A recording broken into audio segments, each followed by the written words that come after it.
You've probably heard a ton about gut health, but what does it actually mean to fix it? It can all feel so complicated. So today, we're cutting through all that noise. We're giving you the clear, science-backed operating manual for your body's second brain.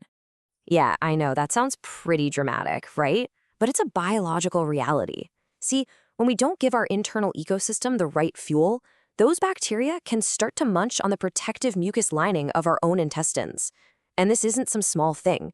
It could be the root cause of so many issues we just accept as normal. Exactly. You know that feeling of being bloated no matter what you eat? That mental haze you just can't seem to shake? Or that 3 p.m. crash that feels like you've hit a brick wall? The evidence suggests a really strong link back to what's going on inside our gut.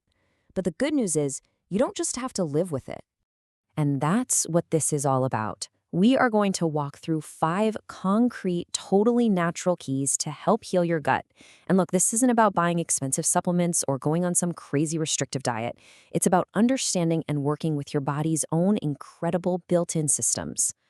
Okay, first up, we've got to let the cleaning crew do its job. I love this metaphor the source uses, a street sweeper, to describe a critical process that most of us are accidentally shutting down every single day. So what is this street sweeper? Well, scientifically, it's called the migrating motor complex, or MMC, and its only job is to create this powerful, cleansing wave that sweeps through your small intestine, pushing out all the leftover food particles and junk so it doesn't just sit there and cause problems. Now, here's what's so fascinating. Your gut basically has 2 modes: eating mode, where it's busy absorbing nutrients, and cleaning mode. And here's the kicker. You cannot be in both modes at the same time. It's one or the other. That deep cleaning can only happen once all the digestive work is totally done. And this system has some very specific rules. It only turns on after your stomach has been empty for at least an hour and a half. Then, the cleaning cycle itself takes another 90 minutes to finish its route. But check out that last bullet point. The second you eat or drink anything with calories, bam, the street sweeper clocks out immediately. And this is where the problem comes in for so many of us. We have breakfast, then a coffee with milk, then a mid-morning snack, then lunch. We're always grazing. The result? That cleaning crew never even gets a chance to start its shift. So bacteria builds up, it ferments, and that's what leads to that awful bloating and can contribute to things like SIBO, or small intestinal bacterial overgrowth. So the solution here isn't a pill. It's just space. It's about giving your body a break. By simply spacing your meals 4 to 5 hours apart and cutting out the snacking in between, you give the system the time it needs to run a full cleaning cycle. And you know that rumbling you hear when you haven't eaten in a while? That's not always hunger. A lot of the time, that's just the sound of the street sweeper finally getting on the job. Okay, on to our second key. Now that we've cleaned up the streets, so to speak, we need to focus on what's living there. It's helpful to think of your gut not as a battlefield, but as a diverse garden that you need to cultivate. You know, a lot of us hear gut health and immediately think, I'll just pop a probiotic. But the source makes a fantastic point here. That's kind of like throwing seeds onto concrete. If the soil of your garden, the environment of your gut, isn't healthy and ready, those new seeds, those new bacteria just aren't going to take root. The real key isn't just adding more bacteria. It's creating an environment where the good ones can truly flourish. So how do we create that environment?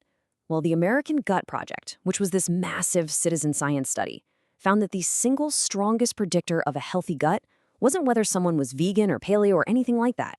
It all came down to this one number: 30.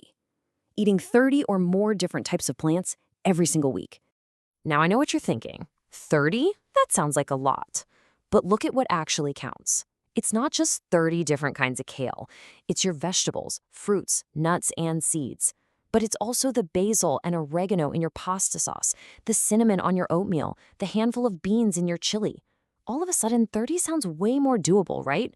It's all about diversity. Our third key is a big one. It's not just about what you eat, but when you eat it. It turns out your gut runs on a pretty strict schedule, just like a factory. And if you want things to run smoothly, timing is everything. This breaks it down perfectly. During the day, your gut is running the day shift. You've got the 8 team on duty, everything is at peak efficiency, and it's primed to digest food. But as evening approaches, it switches to the night shift. And that's just a skeleton crew. The body's focus isn't on digestion anymore, it's shifting into repair and regeneration mode for the night. So what happens when we eat a big meal late at night?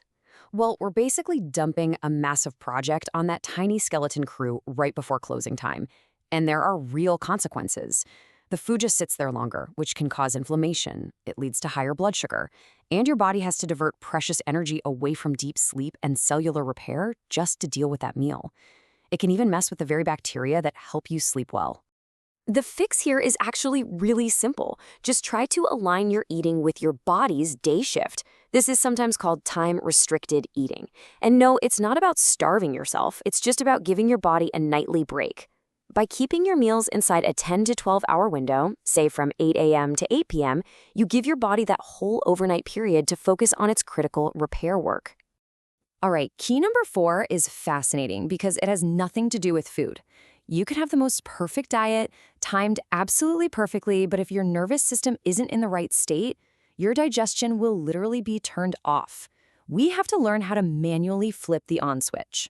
See, your nervous system really only has 2 main settings: fight or flight, which is stress mode, and rest and digest, which is relax mode. You can't be in both at once. Your body has to choose. So when you're stressed, stuck in traffic, rushing to a meeting, worrying about an email, your body sends blood and energy to your muscles. And as you can see, digestion is biologically put on hold. So how do we flip ourselves out of stress mode and into digest mode? It's so easy, it almost feels like a cheat code. It takes 30 seconds. Before you take your first bite of a meal, just pause. Take 3 slow, deep breaths. And here's the key: make your exhale just a little bit longer than your inhale. That simple act sends a direct signal to your brain that says, hey, we're safe. It's okay, turn on digestion. And that brings us to our 5th and final key. We've talked a lot about what to add and when to do it, but sometimes the most powerful thing you can do is focus on what you need to take out. We have to stop the constant chemical assault on our gut microbiome. This slide shows 3 of the biggest offenders. Unnecessary antibiotics are like a forest fire. They wipe out everything, good and bad. Pesticide residues on our food can disrupt our internal garden, and even the chlorine in our tap water, which is there to keep us safe, can act like a constant low-grade antibiotic for our gut.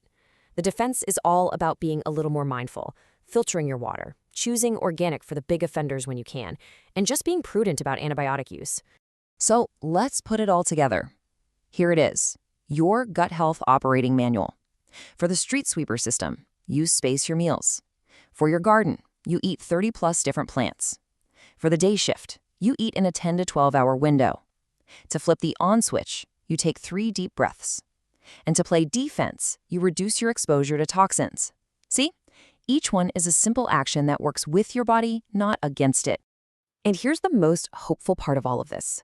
Your gut is incredibly forgiving. You don't have to do everything perfectly overnight. The real power is in the small, consistent decisions you make every day.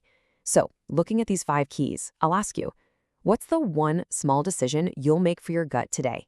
Because that's where this journey really begins.